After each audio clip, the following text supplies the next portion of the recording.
చూడండి, మన కస్టమర్స్కి ఏం కావాలో తెలియటం లేదంటే మనం బిజినెస్ చేయడాన్ని అర్థం చేసుకోలేదన్నట్టే.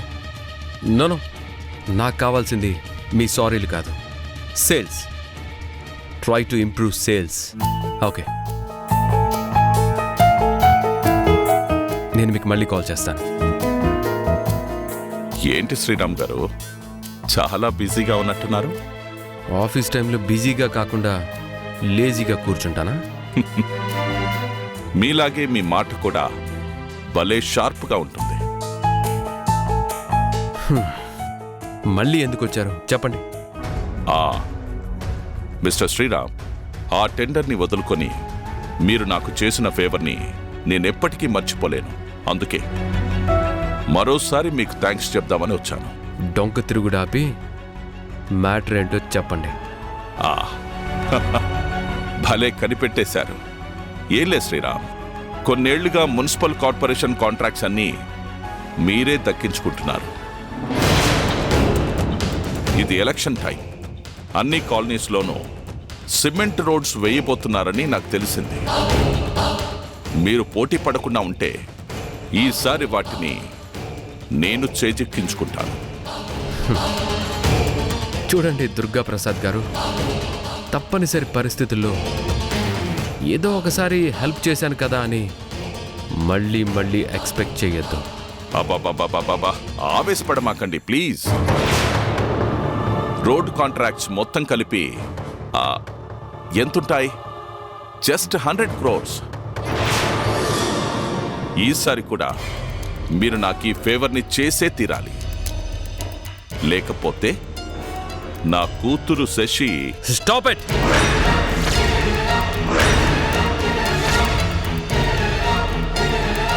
నా మంచితనాన్ని చేతగానితనంగా భావించొద్దు. ఇక మీదట మీ బ్లాక్మెయిలింగ్ డ్రామాలన్నీ కట్టి పెట్టండి. బేబీ చూడు, నేనెంత కూల్గా అడిగినా మీ బావగారేమో ఫైర్ అయిపోతున్నారు. డాడ్, మా బావగారు అన్న దాంట్లో తప్పే ఉంది. ఏదో నా మాట కాదని లేక ఒకసారి ఊరుకున్నారని మళ్ళీ మళ్ళీ రిపీట్ చేస్తే మర్యాదగా ఉంటుందా?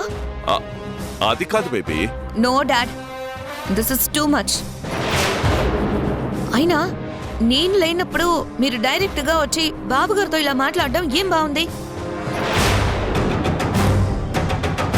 I'll not accept. You please leave from here. Shashi, నేను చెప్పేది Just leave, I say.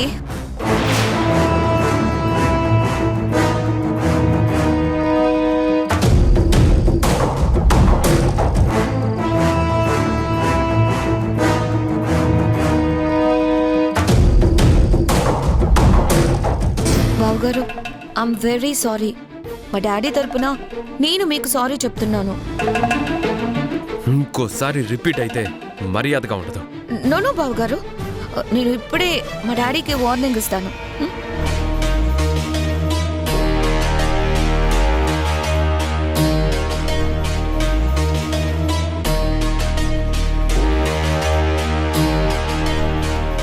Baby, మీ బావగారి ముందు నన్ను కావాలని ఇన్సల్ట్ చేశావు కదా. Sorry daddy.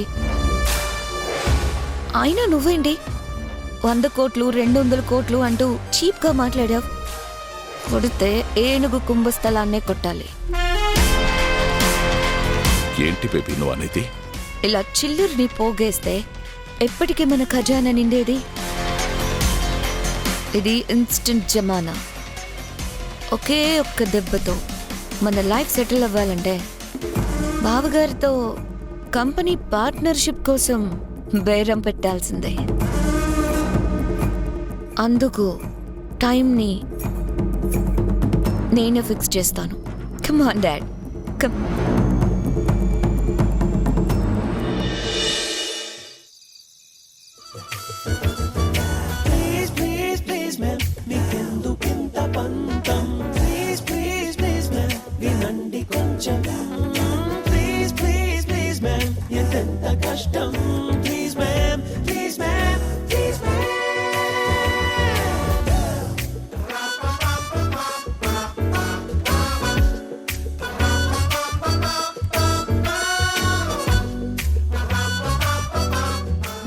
పరుగులు తీసే నా హృదయం తొలిసారిగా ఆగింది నీ పాదాల దగ్గరే. ఒక్క చూపులోనే అర్థమైంది నాకు, ఇన్నేళ్లుగా నేను వెతికే నా కలల రాణివి నువ్వే అని. మరు జన్మకి కరుణిస్తావా, ఈ క్షణమే మరణిస్తా.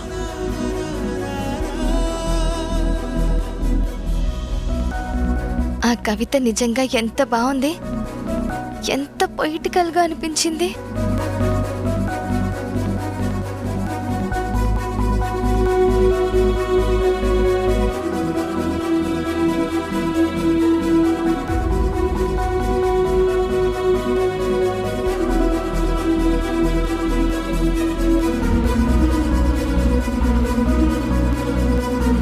పరుగులు తీసే నా హృదయం తొలిసారిగా ఆగింది నీ పాదాల దగ్గరే.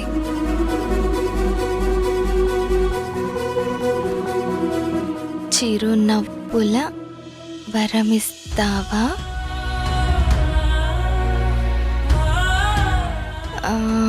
ఆ తర్వాత ఏంటి?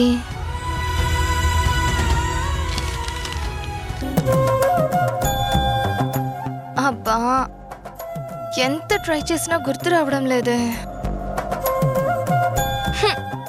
మొద్దు బుర్ర నాది. ఎంతో ఫీలింగ్తో అతను చెప్తూ ఉంటే అలా పరవశంతో వింటూ ఉండిపోవాలనిపించింది. అతను మళ్ళీ కనిపిస్తే ఆ తర్వాత ఏంటో తప్పకుండా అడగాలి. కానీ అలా అసలు మళ్ళీ కలుస్తాడా?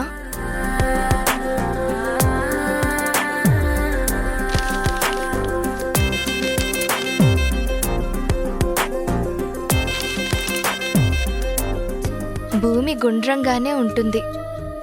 కలిసి విడిపోయిన మనుషులు మళ్ళీ ఎక్కడో తప్పకుండా కలుస్తారు.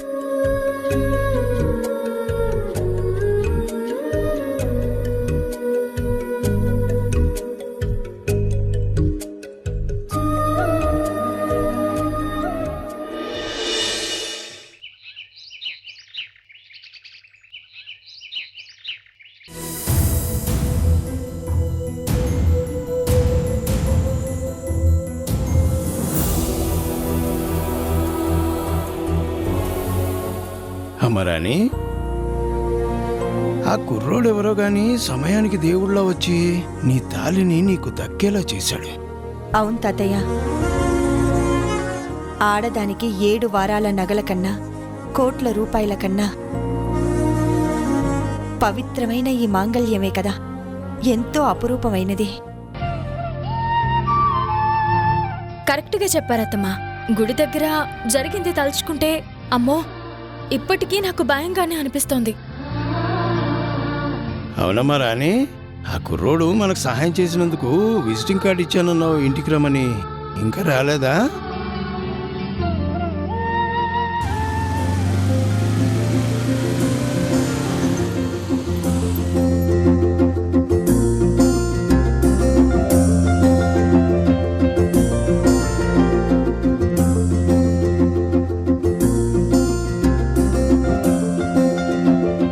అదిగో తలుచుకోగానే వచ్చేశాడు ఆపద్బాంధవుడు.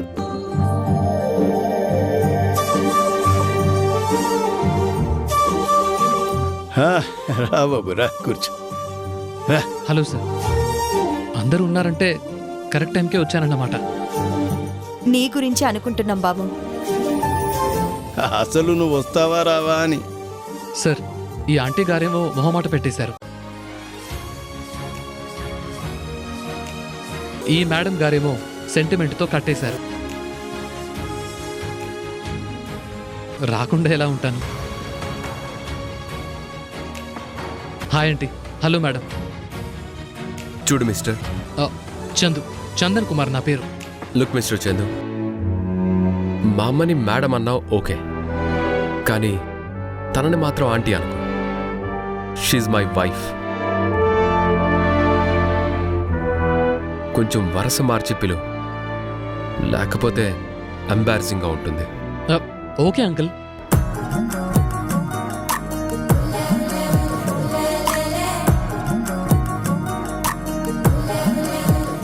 ఆంటీ అనద్దంటే అంకుల్ అంటావేంటి? సారీ సారీ బాస్, ఇలా ఇంట్రడ్యూస్ చేసుకోవటం నాకు కొత్త. Please don't mind. Okay okay. అమ్మ తాతయ్య వాళ్ళు ఇప్పుడే నీ గురించి చెప్పారు. రా, వచ్చి కూర్చో. అయ్యో పెద్దవాళ్ళు, మీ ముందు కూర్చునేంత రేంజ్ కాదు నాది. ఏదో బతకడానికి చిన్న చిన్న పనులు చేసుకునేవాడిని నేను.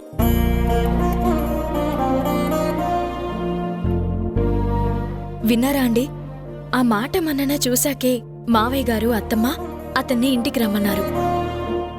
ఓ అర్థమైంది సీత. అతను కూడా ఒక కాఫీ తీసుకురా. వద్దు బాస్, నాకు కాఫీ అలవాట్లేదు. మరి ఇంకేమైనా అలవాట్లున్నాయా? అయ్యయ్యో ఎంత మాట సార్, మీరు అనుకునే అలవాట్లు నాకేవీ లేవు.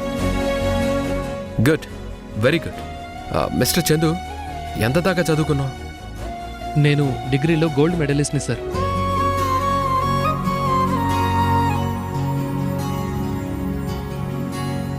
ఏంటి, డిగ్రీలో గోల్డ్ మెడల్ సంపాదించిన నువ్వు ఫుడ్ డెలివరీ జాబ్ చేస్తున్నావా? తప్పే ఉంది మేడం.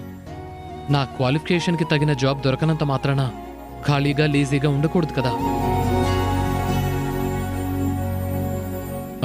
అందుకే నాకు దొరికిన పనులు చేస్తూ ఏదో బతకడానికి తగినంత డిగ్నిఫైడ్గానే సంపాదించుకుంటున్నాను. అంతేకాదు, కాంపిటేటివ్ ఎగ్జామ్స్కి కూడా ప్రిపేర్ అవుతున్నాను. చాలా బాగుందయ్యా, నీ మాటలు వింటుంటే ముచ్చటేస్తుంది.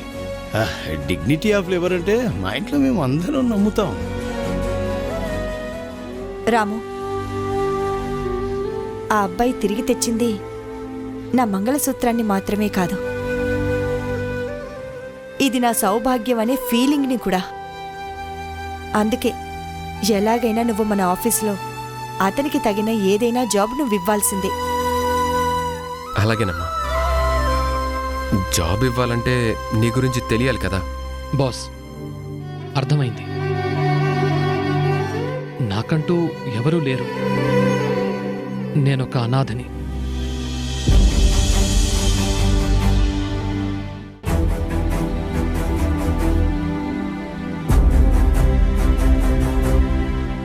ఏ దిక్కు లేని నేను అనాథల శరణాలయంలో పెరిగాను.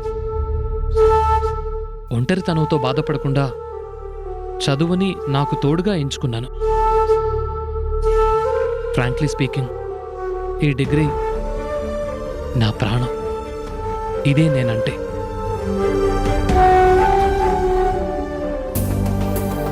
చూడు చందు, కష్టపడి పైకి రావాలనుకునే వాళ్ళంటే నాకు చాలా ఇష్టం.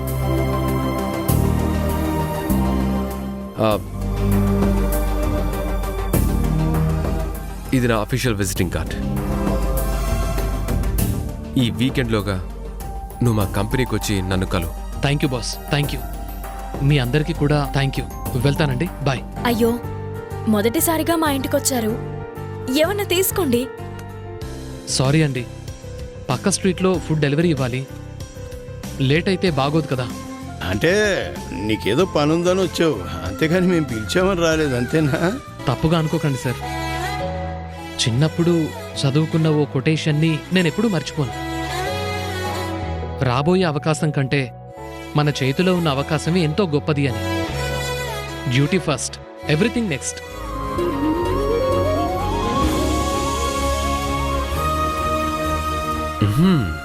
Impressive. Keep it up. All the best. Thank you sir, thank you so much. Madam,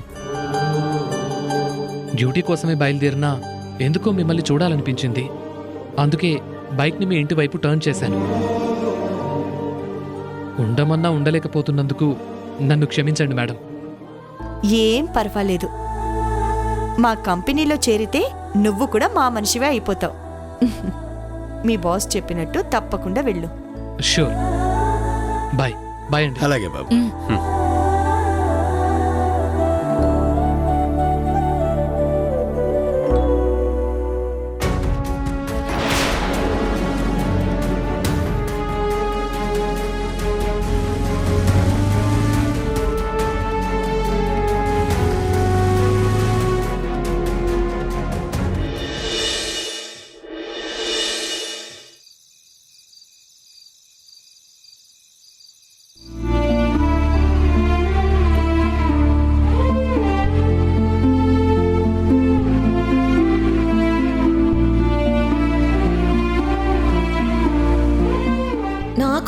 ప్రాణగండం ఉందంట.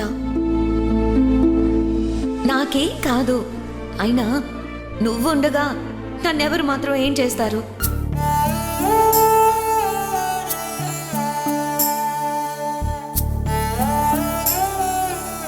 అయ్యో, శశి నిజంగా బంగారు తల్లి లాంటిది. అలాంటి దానికి ప్రాణగండం ఏంటి? ఎంతో అభిమానంతో నన్ను నోరారా అక్క అని పిలిచే శశిని నేనెలా కాపాడుకోవాలి?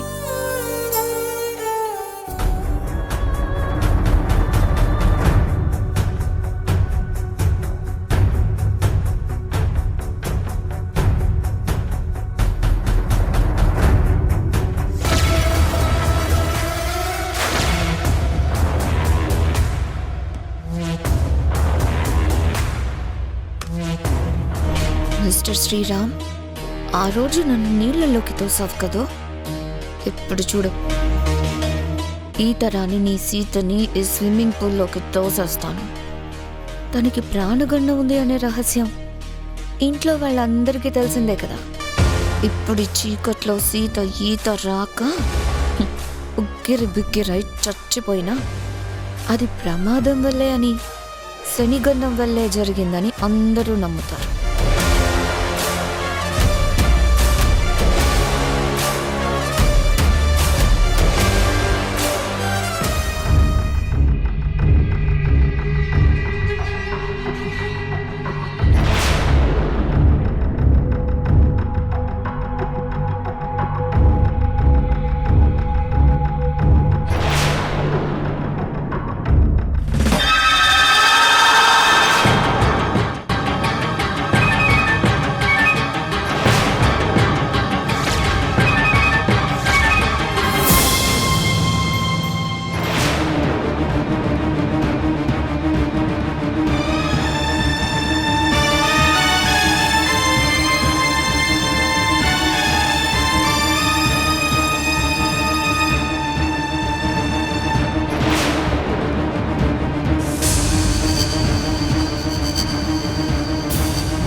సీత,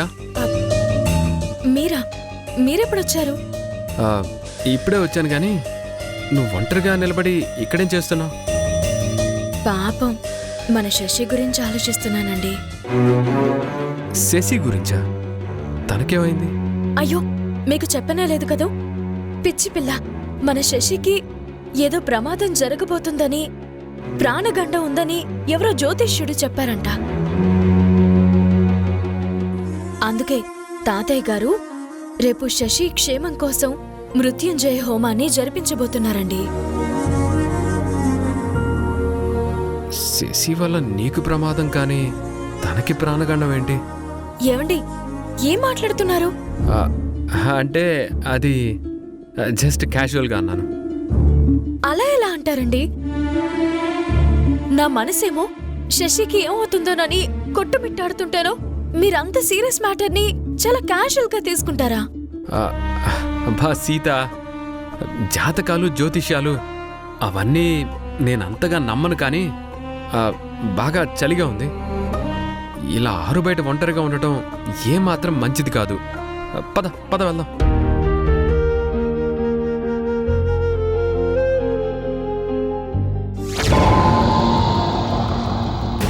సీత నన్ను చూడలేదు కాబట్టి సరిపోయింది, లేకపోతే ఏం జరిగేదో. అయినా సరిగ్గా అదే టైంకి రామ్ అక్కడికి ఎలా వచ్చినట్టు? ఇప్పుడు రామ్ ఎదురు పడితే ఎలా ఫేస్ చేయాలి?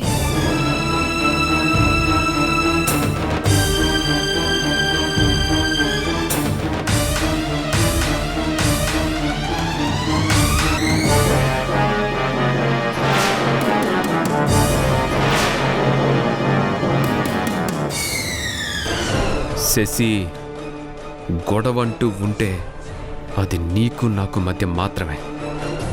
నువ్వు నన్నేం చేసినా భరిస్తాను, కానీ సీతకి అపకారం తలపెడితే మాత్రం నిన్ను వదిలిపెట్టే సమస్య లేదు.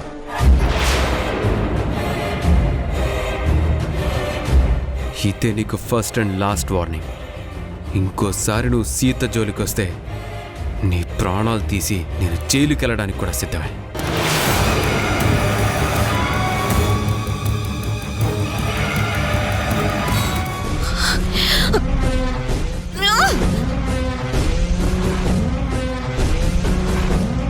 నా ప్లాన్ ప్రకారమే సీత కూడా రామ్తో ఆఫీస్కి బయలుదేరింది.